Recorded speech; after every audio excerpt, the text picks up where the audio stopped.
सुदामा की मित्रता भारतीय संस्कृति में एक अनमोल उदाहरण है। ये कहानी हमें सच्ची मित्रता, निस्वार्थ प्रेम और भगवान की कृपा का महत्व सिखाती है। यहाँ इस कहानी का विस्तृत विवरण दिया गया है।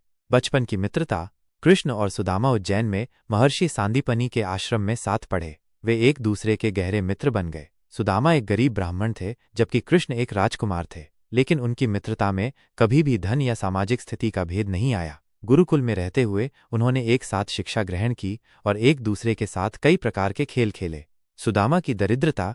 शिक्षा पूरी होने के बाद कृष्ण द्वारका के राजा बने, जबकि सुदामा एक गरीब ब्राह्मण बने रहे। सुदामा की पत्नी और बच्चे गरीबी में जीवन यापन कर रहे थे। एक दिन सुदामा की पत्नी ने उन्हें कृष्ण से मिलने और अपनी आर्थिक स्थिति के बारे में बताने के लिए कहा। सुदामा संकोच कर रहे थे, लेकिन अपनी पत्नी के आग्रह पर वे द्वारका जाने के लिए तैयार हो गए। उनकी पत्नी ने उनके लिए कुछ चावल की पोटली बांध कर दी, जो कि वो श्री कृष्ण को भेंट कर सके।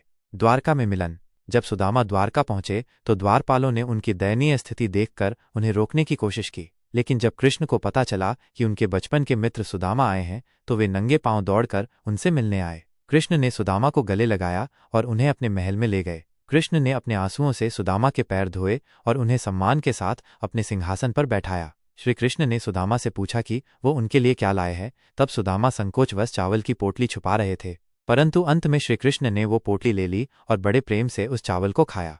भगवान की कृपा।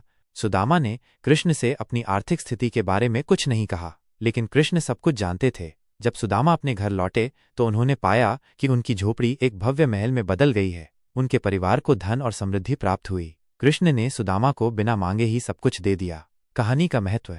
ये कहानी हमें सच्ची मित्रता का महत्व सिखाती है। ये हमें ये भी सिखाती है कि भगवान अपने भक्तों की हमेशा मदद करते हैं। यह निस्वार्थ प्रेम और भक्ति की शक्ति को दर्शाती है। कृष्ण और सुदामा की मित्रता आज भी लोगों को प्रेरित करती है।